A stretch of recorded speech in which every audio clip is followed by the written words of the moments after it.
damage. You have things like the stopwatch to be able to get through the initial burst, and then you go from there. They weren't able to. That was a quick one. We're straight to picks and bans. Right. So one thing I was going to point out was Crying was actually so clutch with the engages of the Emperor's Divide. So I want to see if we get a little bit more of that, I guess, aggression coming through here. But we will see as we're Ultra Prime on blue side this time around. Anyone's Legend on the red side. Anyone's Legend ban away the tried and true Zeri and Wukong, but also throwing the Renata. Ultra Prime banned away the Callista and the Gangplank from game number 1, but as well as the Sylas. Yeah, and this time with Lee Sin being available, I mean, I think Ultra Prime just locked this in. They have to. It's Hacker. This is Hacker's go-to pick coming out in the split. And I hope they do better. I was one of the people kind of propping up Ultra Prime coming into the split, saying I think they could be, you know, a team in the top 8, in the top 7, kind of towards that lower middle end of playoffs, making a bit of waves. Would love to see them bounce back in this game too. But now with Lee Sin going over, AL have the option to get their hands on their cover picks. Like you stole it away. Exactly. Ultra Prime took these away in game 1. The Swain now coming out 4-4. Just has been his most comfortable champion so far this split. I'm curious to see where they go for their second pick, though. Because we hit on, right? Typically it would be jungle here. Things like the Viego being what's open, being his go-to pick. We also do still even have things like the Lucian, which you're highlighting now. And they're just going to go for it. Yeah, potentially just going to lock in the Lucian Nami combo here, unless Ultra Prime just feel like they need to take the Nami away, which I would highly doubt. But it is going to be a nice combo for anyone's Legend bot lane. We've seen, obviously, they're going for the snowball potential of bot lane. They feel like they can take it to Elk and Xiaoxi and find advantages to build off of, which we've seen anyone's Legend do to Abandoned here at this point in the season. Now we will see Ultra Prime hovering this Nautilus. They'll lock it in for the second time around. Yeah, and the Aphelios, I think, is the expected pick to come through. Sad that the Renata is not up, right? Because that would typically be the go-to answer of like Aphelios plus Renata to be able to go into the Lucian Nami combo, but still gonna be able to give them some team fight presence later on. Elk, even though didn't have the best time having to deal with Chocho, like did have some moments, right? The Gale Force in finding the ability to get some kills. As stop being indecisive, actually going for the Xayah, I guess opting into the safety in terms of the ultimate, that the ultimate provides you and being able to get out of some of these fights. So you already hit on the Nami. We knew that was coming through. AL have pretty much leaned on Lucian Nami and like Callista plus X as their two go-to bot lanes to keep up the level of aggression that we saw in game 1. Yeah. And just throughout the split so far. Yeah, exactly. I think it's been working out for them when they do find those bottom lanes. I think it's interesting to see them when they are put on the back foot, when they do have a lot of bans targeted to them. And they had a couple this time around, but they still get one of their tried and trues of the summer split here. And so now it's putting even more of a spotlight on Elk and Xiaoxi. Like, what are you going to do to come back into this one, right? We saw the Aphelios Nautilus last time. It did not have the greatest of times, at least in the laning phase, but as well in the team fights. So very, very interested what the Xayah brings to the table for Elk, how that changes, I guess, the way he approaches this one. But into the second phase, the Xin Zhao ban from Ultra Prime. Again, a lot of focuses from those plays, at least the champions pick game number 1 against anyone's or for anyone's Legend. The Corki, though, nice ban from anyone's Legend. Try to take away some of those power points in the mid lane, as well as the Talia. Yeah, taking away the signature Crying champions, you do still, again, have the Viego up is the other thing that Xiao typically leans on. You do have, like, obscure picks that Xiao has been willing to play. I was going to say the Nocturne being the one that comes straight to mind when you think that AL want to keep going with this aggressive kind of all-in play style as being something that Xiao has really liked to play, especially in past seasons. I'm curious to see what he goes for here, because I think you definitely would like to leave top lane for counter pick and get ZDZ in a matchup he's happy with. Got banned last time, not going to be banned this time around. So they opt into the Xin Zhao, the Nocturne. Could just be the lock-in for anyone's Legend. They do get the Diana for Xiao Hao. Yeah, typically you like having setup alongside this, whether, it's the Yasuo, the Set, like in the past, even things like Renekton potentially could come out. You do have double AP in mid-jungle, so is potential to be played around. So I think for AL, their top lane pick is going to be pretty important, but nothing really coming to mind. I don't think ZDZ really plays, or even bringing out things like the Set and top, I think could be a little bit awkward depending on the matchup. So for Ultra Prime, they're going to go with some just very reliable blind picks coming through. Crying going to bring out the Lissandra. Should have an easy time getting in the middle of everyone on the side of AL because they want to come into you. So potentially could find a very impactful ultimate, and then Zoom gonna go back to the Gnar. I love the amount of CC that Ultra Prime have. They can make decisions and follow it up, which I feel like was missing a lot of the time last time in game number 1 for Ultra Prime. But they do get a couple of those blind picks, as you were saying. It is the Jax as a response here, so we will see the flexing coming through, the big brainness for anyone's legend, as they'll stick the Swain in the mid lane on Forge, and they'll bring ZDZ to bat with this Jax. Yeah, so at least having some lockdown of their own. Also the ability to play out through sides later on, right? Jack's going to outscale both Lissandra and the Gnar in the side lane. But for AL, it's still going to be all about those 5v5s, getting Swain and Diana in the middle of everyone, hopefully finding your way onto Elk. That's why Elk bringing out the Xayah, right? Wanting to have that safety of that ultimate, trying to be able to get away, build some distance between you. You hit on the amount of CC they have, right? Crying, being able to lock people down, having the Gnar ultimate, and then just allowing Xayah to be able to whittle them down in an extended fight with those autos. But hey, if anyone's legend can do what they did in game 1, be as decisive, find those engages, I think it is going to be incredibly hard. I know we just passed over for a brief moment, but I really like that cutout of Elk with the Hanfu. I thought that was really cool. But in all actuality, I think it's going to be a step up needed. Again, I was talking about this bottom lane, but as well as for Cryan, where last game he did have resources to try to pull something out, but was unable to because of some of those miscommunications, because of the big blunders, which the one that immediately comes to mind is the Baron play, where if that doesn't happen, Ultra Prime are in a much different position in game number 1. Yeah, just what you're saying, Mazel. We need the Ultra Prime faith out there, the Ultra Prime fans, the Ultra Prime believers to rise up, give them your energy, and AL, you know what? They won game 1. I need this to go to 3 games, so let's see what happens. Ultra Prime on the blue side, game number 2 versus anyone's legend. Kicking off now. We'll get a little bit of the funsies, a little bit of happiness here on Hanfu Celebration. What bros? The bros. Yeah, exactly. You always love to see it. Just show up, I shake hands, walk away. Xiaoxi and Betty. That's all I'm saying. We haven't gotten that. There's a little bit of bad blood there, maybe. I don't know. Hey, I'm just saying, when Xiaoxi and Betty were in Flash Wolves 2019 summer, I think that was the first time Flash Wolves had ever missed playoffs. So maybe, maybe a little bit of bad blood. Exactly. Maybe they separated not on the best terms. Who knows?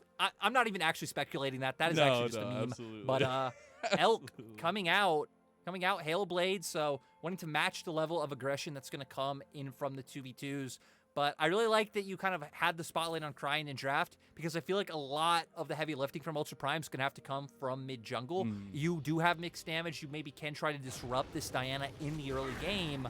And if you can set champions like Diana behind, like Lucian behind, that really feels like the avenue of where Ultra Prime can actually be able to find a win. Is Xiaoxi, you're Mr. Hook City, and it goes wide again. He does get some lockdown onto Betty, and Betty has to burn Cleanse early on. Betty's in some serious trouble there. That's going to be a nice little cooldown. Ignite also used from both sides, and the exhaust from Elk. So just trading the exact same amount of summer spells back, but it means that a little bit of priority gain for Ultra Prime. And especially when you think about the Lucian Nami bot lane, right? Again, not the strongest level 1. You need a few spells to come out Lucian to get that full combo off. Nami to be able to proc the electrocute before you really start hard winning some of these trades. So despite the fact that the hook did miss from Xiaoxi, still able to win it. They are giving up. Xiaoxi still keeping the pressure by standing in that brush, zoning them off the way. It's going to guarantee they are able to find the level 2 first.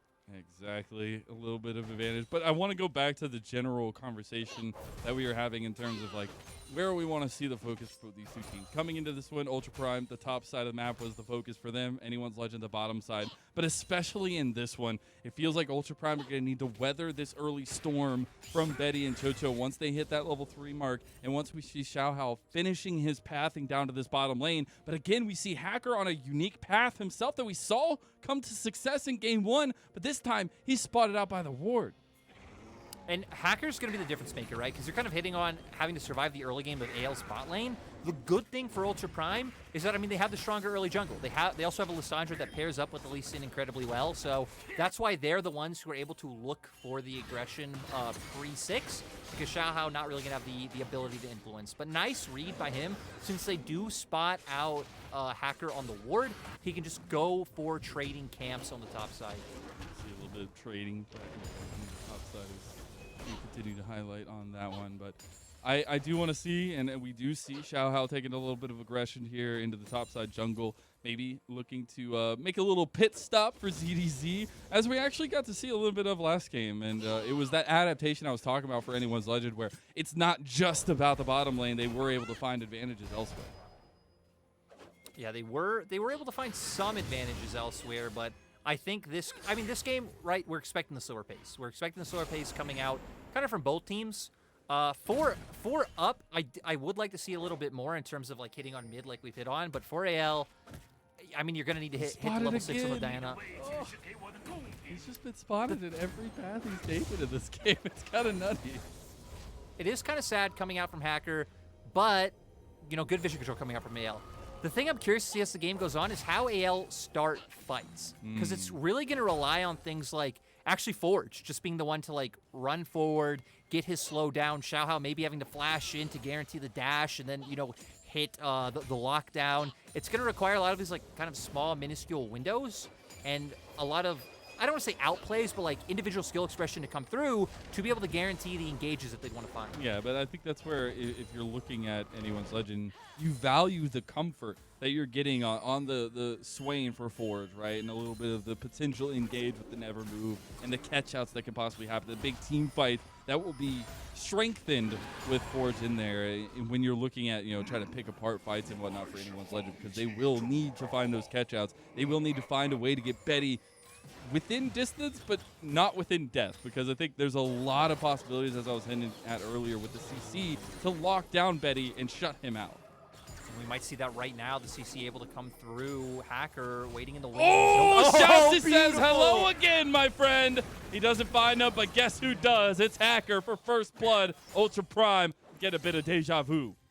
Ultra Prime hiding in the brush. Xiaoxi finds the hook, and they find the advantage in bot lane that we wanted to see. Hacker being active on the map. It's what AL were hitting on in the pregame interview. One of the big win conditions, one of their big fears going up against Ultra Prime.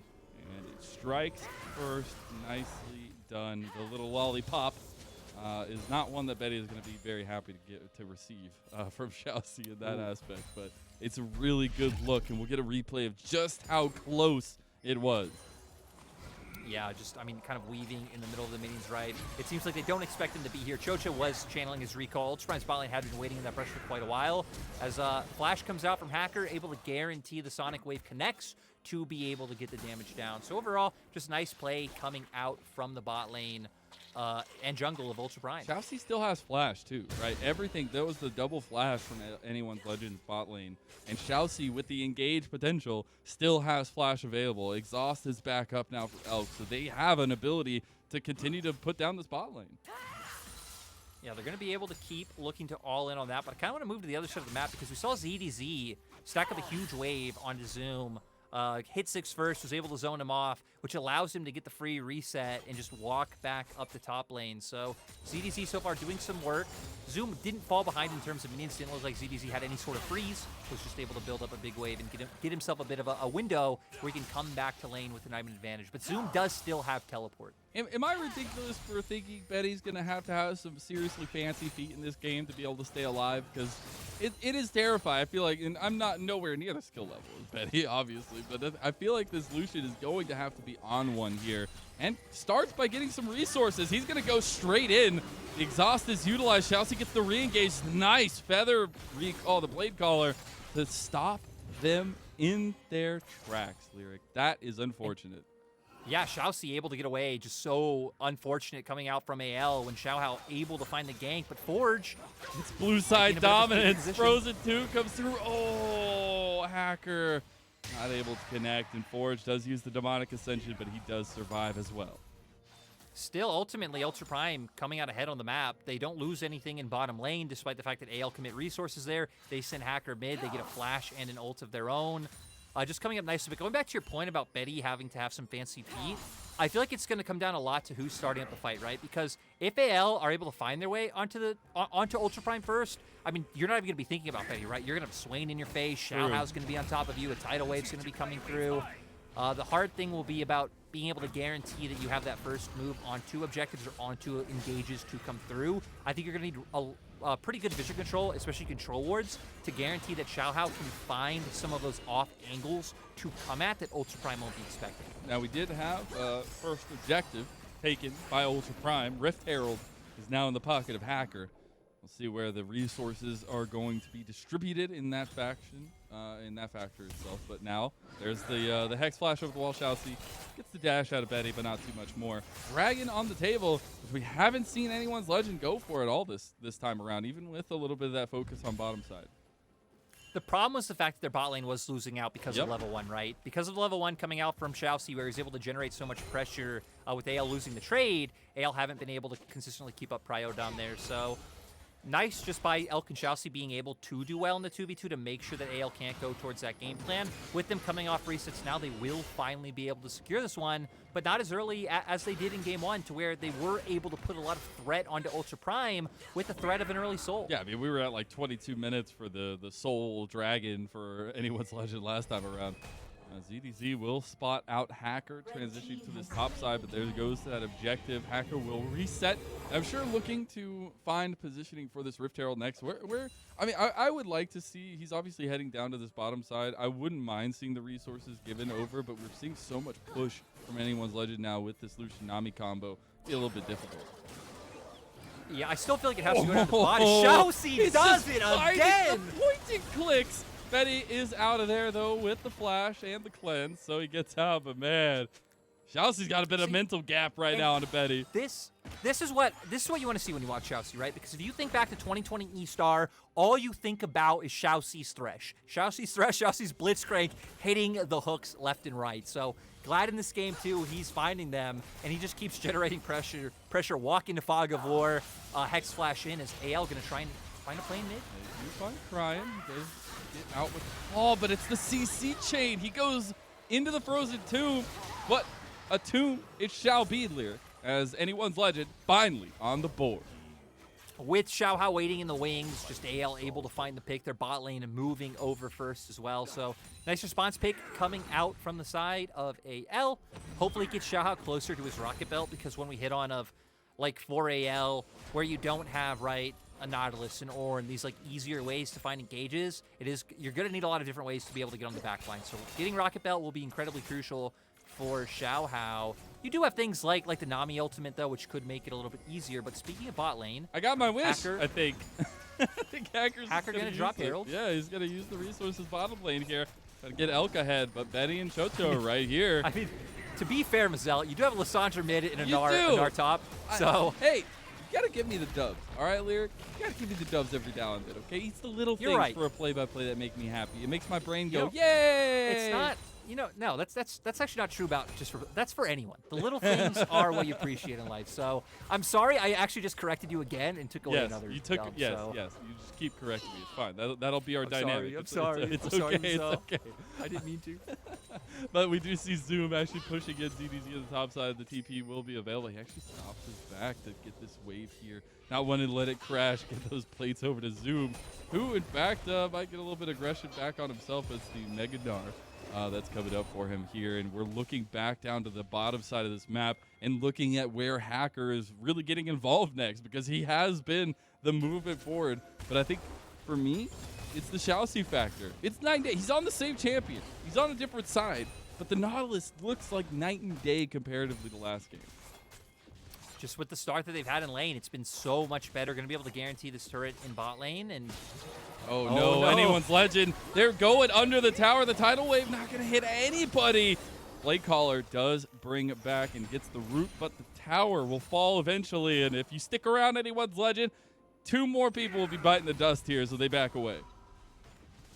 Yeah, good call by AL to back off. I mean, they had the wards and the tri-brush, right? So knowing that Hacker's in the area.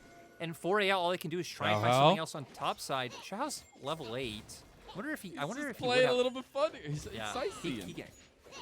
I mean, Zoom is mini Gnar, but still, I would expect he'd have a fine time getting away. He has the hop, he has the flash. So for Xiao was just waiting to see if he can try and take away the Gromp rather than trying to aggress onto Zoom himself.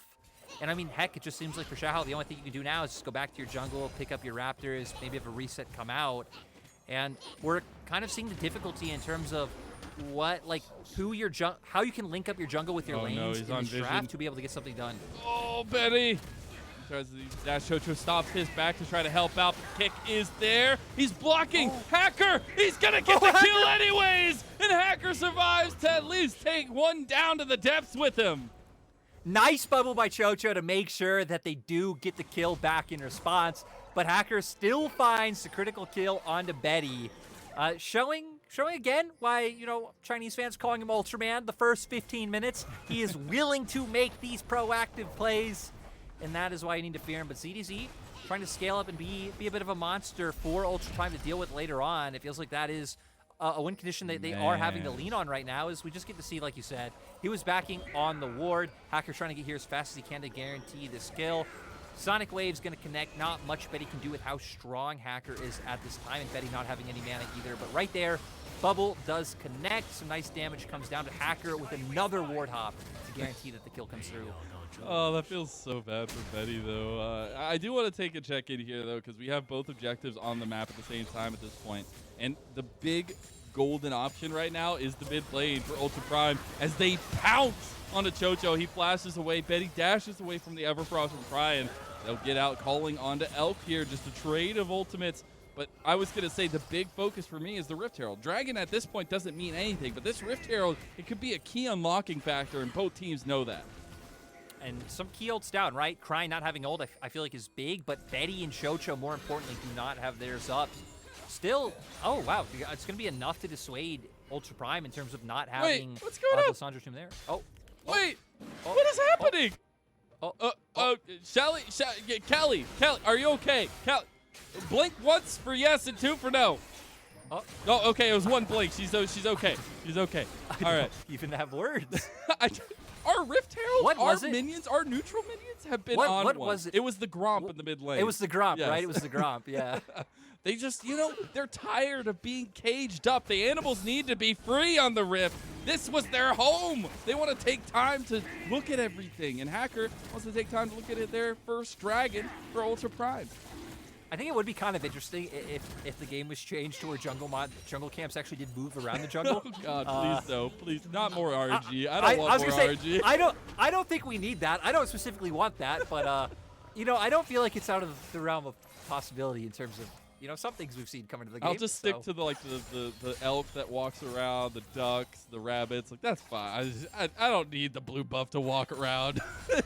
Hey, we now have a champion that summons Void Remora just being around minions that die. You don't need to kill minions. They don't need to be enemy minions, just minions that die. So, anything can happen. 70% damage reduction? Yeah, which is actually crazy to me. It's just so funny to me when you see a Bel'Veth at the end of a game and you're getting the triple minion wave spawning under the towers and you're just getting like thousands of rewards. But anyways, Bel'Veth is not in this one. Hopefully we get her the rest of the night. At least I'm hoping so. But shout out with this Rift Herald that they were able to sneak out of Ultra Prime's palm. Ultra Palm. We'll see where they actually utilize it, because at this point, the bottom lane a little bit forfeit, but I'm looking at this top or mid tower to really bust down for anyone's legend. I think it'd be really nice if they can open mid just for like the wave clear that'll come from Elk. The benefit if they do open up a side lane with it is just the fact that you do have that Jax, we've hit on a few times, will be one of the things consistently generating pressure for anyone's legend in a mid game. So even if, like, let's say we get to a place where Up are able to get control of mid and they could force their way into river, AL should always have an avenue of going through whatever side lane ZDZ is playing in. Ultra Prime looking for an avenue of their own in the top side, but for me, what has shown out for Ultra Prime is they're just constantly moving together. That's been a huge theme we've seen in the second game that was a little bit all over the place in last game, but it has been constantly, if they want to make a play bot lane, they're constantly hovering. Not that they're going to execute the play, but they're ready and waiting. And they're even just dropping waves to do it, right? They're kind of like, hey, like, bot's pushed in a little bit. We can give this one up. Let's try and find our own advantage in mid. Because, I mean, they want to find those 5v5s. I believe Cryan having his ult back up as well, giving them confidence to be able to take a fight win. But AL going to be able to get a decent amount off this, right? You take top turret outright, ZDZ able to force the wave in, and it just looks like we're coming to one of those circumstances of like a team that wants to make the map big in AL versus a team that wants to play smaller and more controlled in Ultra Prime. Kind of funny saying that about AL when they have Diana and Swain, like two champions that want to be right in the thick of battle. But maybe they find it here. All right, we got the charge from Anyone's Legends, Rip Herald into the mid lane. I got to do a little bit of check-in because at the beginning of the day, I was talking a lot about the average analyst happiness here in the LPL. It's very important to our statistics and our numbers. I want to ask you, Lyric, how's your average analyst happiness going here? Are you happy Ox or are you sad Lyric? I don't know if I could be happy because I like both of these teams and I want both of them to win, always. But I feel like in terms of looking at what we were setting out in the first place for them, what they were looking to have their win conditions be around, I feel like we've gotten a lot of the right check marks for both these two teams, maybe just not in the right fashion. I feel like we've at least seen what we expected to see from both of them, especially in Game 1. This Game 2, feeling a little bit more toned down, like Ultra Prime not putting a lot of pressure up towards that top side.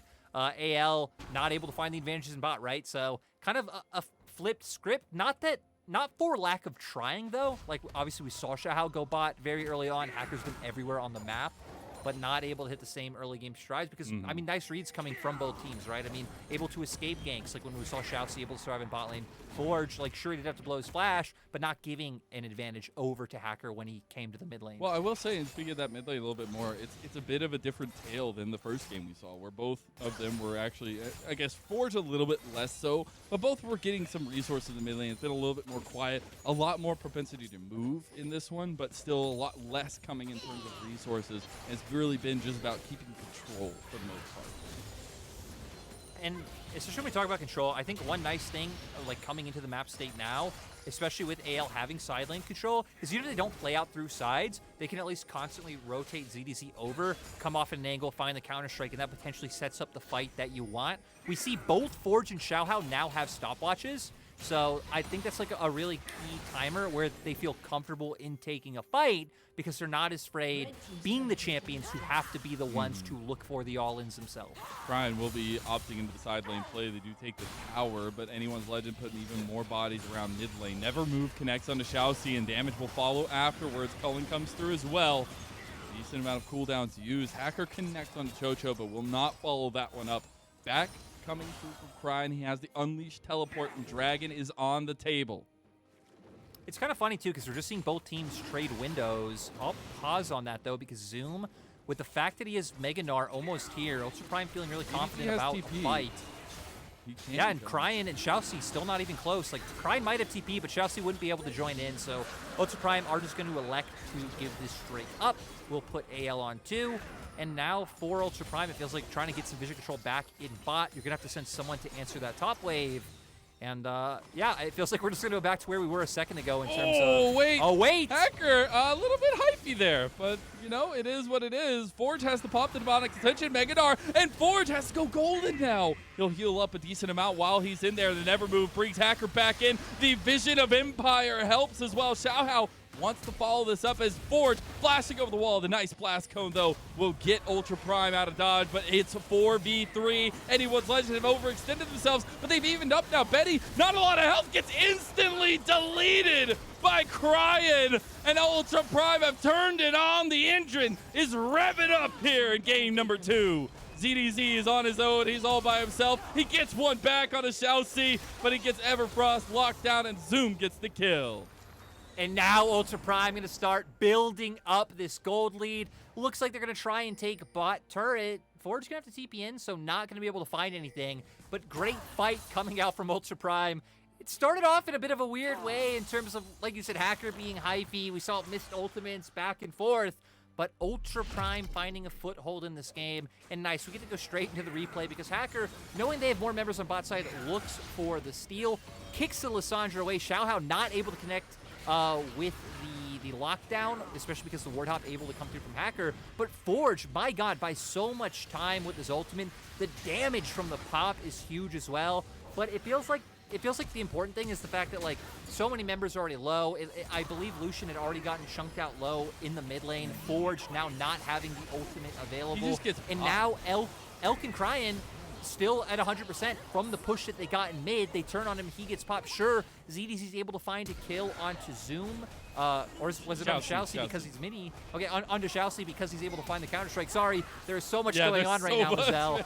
And, yeah, point is, I feel like the key thing in that fight was the control of mid lane that Ultra Prime had, the fact that they were able to chunk Betty out low, and then you're bringing in Lissandra and Xayah at full HP. Yeah. And again, kind of your key CC and engage, and then your key damage dealer were untouched and able to just find the burst. But my God, please don't give us more of that. Let's have those straight front to back. Easy to see everything going on. There's no solo kills going off behind the fight, and you know I'm here happy, for it. I am uncomplicated here. place. All right, I'm here for the complications because that is seemingly how Ultra Prime are going to take out this win here. Because the way they were able to navigate that fight is so interesting, but also the utilization of all that CC that we've highlighted so much here, and the fact that anyone's Legends key priority in the fact that we wanted to see Betty carry. He's 0-3. He just completed Collector. He is so far behind right now on Elk that it just feels like AL need to find something else that's going to work. And I mean, right, they have other damage dealers, right? I mean, you especially have a carry in jungle, you have a carry in top lane, you have these key things that really can influence fights.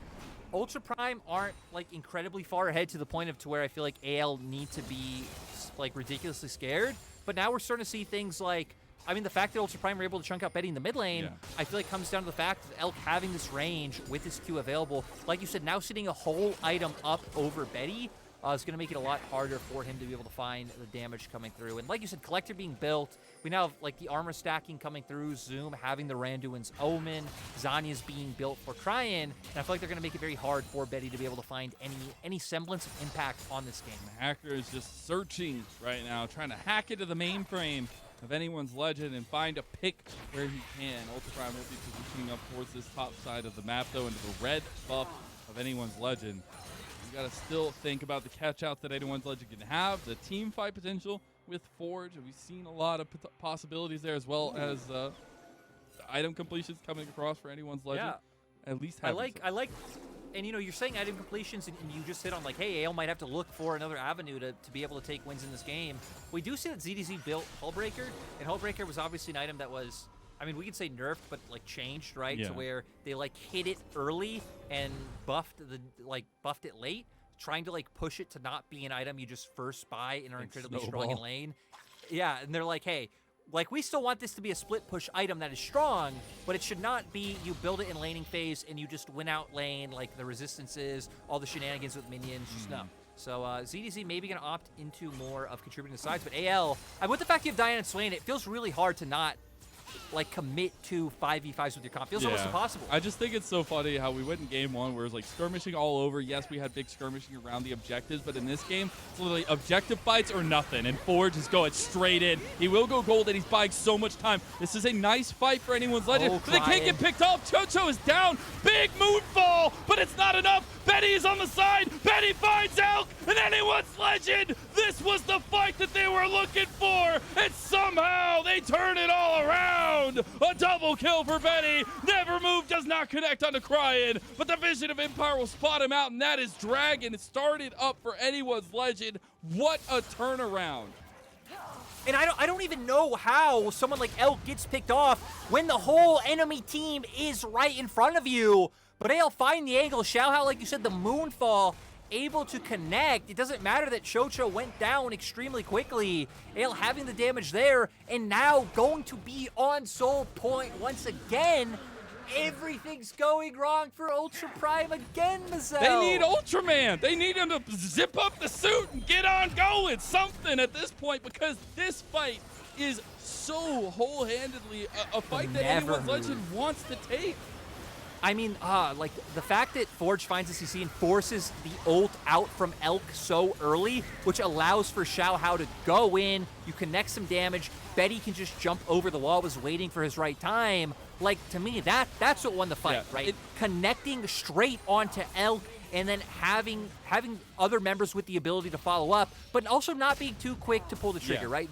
Because there's a world where Betty dashes in a bit too soon, he gets popped, you now don't have the damage to kill out. So, nice team fight coming out from AL. For me, it's also the fact that silently, Forge was the start of that fight, but he was constantly hitting like 4 or 5 members He with was that draining everyone the whole time. In the middle, the Meganar pushed him into perfect position. It was such an underlying factor of that fight that that's how anyone's Legend approaches winning fights in the future here in this game.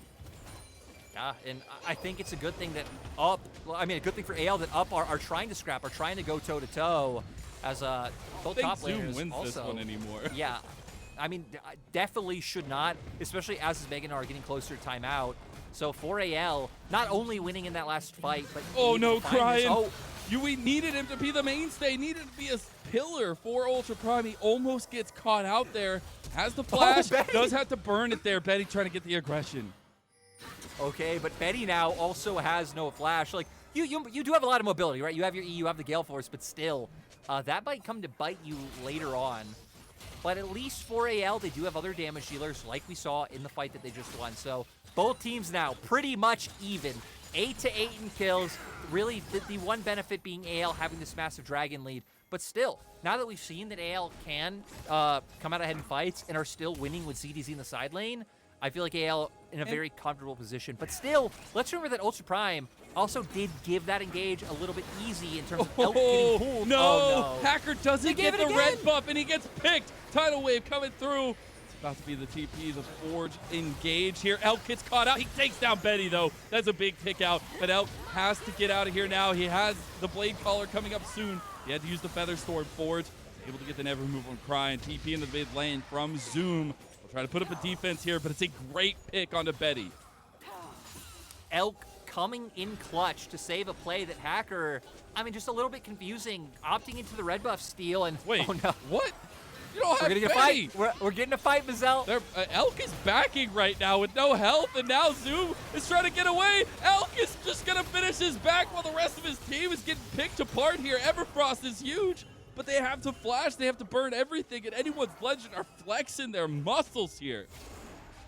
Nice call coming out from AL. I mean, they knew how low Elk was, right? They knew that a bunch of summoners were burned. So you knew that they weren't trying to actually take the Baron. It was about forcing Ultra Prime to come in, forcing Ultra Prime to have to try to posture, have to try to stop them so they're able to find the turn. But we're going to go all the way back to Hacker. I mean, they spot the members of AL here. Xiaohao and Betty, they find the damage to connect.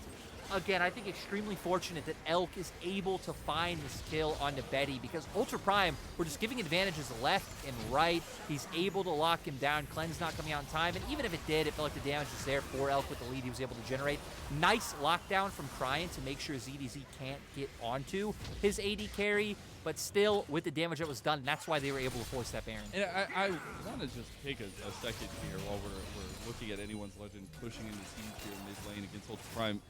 Anyone's legend themselves, we've talked about them sparingly throughout the season, but it's been an interesting path at this point. But at this point, it feels like they were a bit of a dark horse, a foal. But at this point, they're fully grown into that dark horse. Like, I can see when they get their win conditions, when they're able to find, like, of course, the resources towards Betty, it's huge. And we've seen that turn around in this game specifically.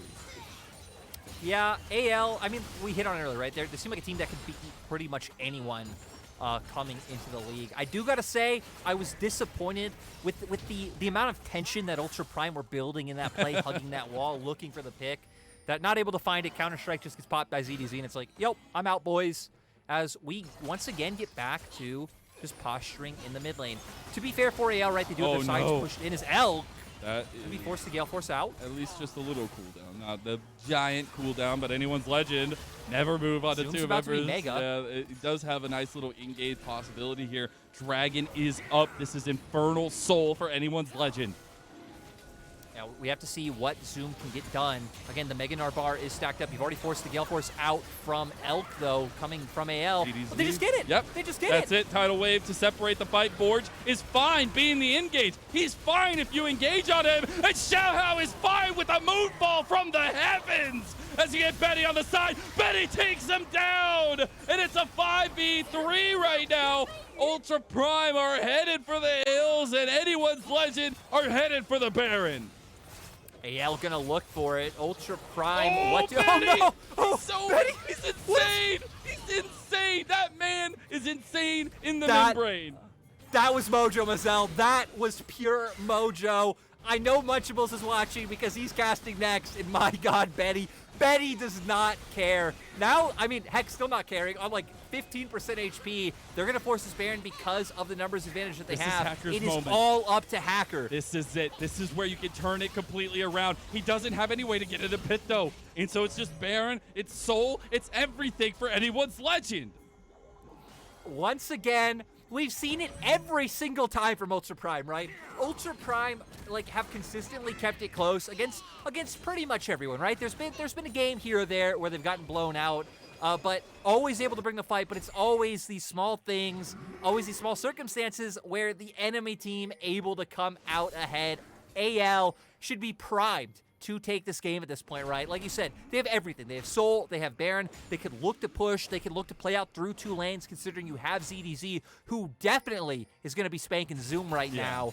Collapse in the mid lane. It's going to be tough for Ultra Prime. For me, that's what the crazy part is. They're literally getting their cake and eating it too, because nobody can beat ZDZ at the side lane at this point. But they can also take the team fight because Forge is fine taking the dredge lines that Xiaoxi is serving up to him on a silver platter. And the engage doesn't work every time for Ultra Prime. Elk keeps getting caught out the side of these fights, and it is just being able to be picked apart by anyone's Legend. I think it's beautiful.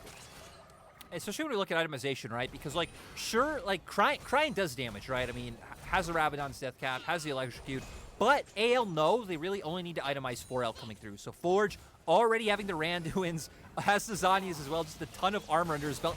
He can absorb so long in these fights, and Betty once again it's the goes to the aggression. play. It's absolutely crazy. The Gale Force calling combos that have been coming out from Betty. It doesn't get much every time, but it's keeping the mental advantage over Elk. Always forced to have to use that to get away. Again, luckily for Elk, he does have other tools to be able to get by, but it feels like even though AL, again, you have Tidal Wave, you have Forge running forward, they're still always able to force. Oh my goodness. God. What was that? That's unfair. Oh, wait, that's Infernal Soul. That's is. 3 Infernal Drakes and an Infernal Soul. Helps as well to have some teammates there. They take down 2 quick inhib towers, and again, Zoom can't do anything against CDZ. Gets Mega Gnar, but the inhib is going down slowly but surely. Xiaoxi actually tries for the engage, and now he's just caught out. Never move, and that signals the end. That's a big Mega Gnar from Zoom, but Forge is still ascended here, and they've got Baron minions on the last 2 towers. That's a flash for Crying as well. They're just going to be able to keep putting out the damage. And that feels like the differentiator at this point, right? Sure, Ultra Prime, we keep seeing one member step too far forward and insist up the engage, but now just look at how much they're chunking, even just basic skills coming out to get them low. And now AL gonna look for the end. That's it. Zoom is trying to run away, but the last tower falls. Xiaoxi will not get the redemption against his former friend in Betty, and anyone's Legend will continue to build up and continue as they break the streak of win-loss, win-loss, a 2-0 victory over Ultra Prime. It's so nice to see smiles on players like Forge and Chocho's faces. We've hit on Forge, right, of how rough his journey has been, maybe being thrown into the LPL a bit too soon and how much he struggled. But even Chocho, because Chocho has been around for so long, a player who's played 2 roles, right? Yeah. We go all the way back to his stint, oh my God, why am I blanking what top esports was? Oh, Dan Gaming. Go all the way back to Dan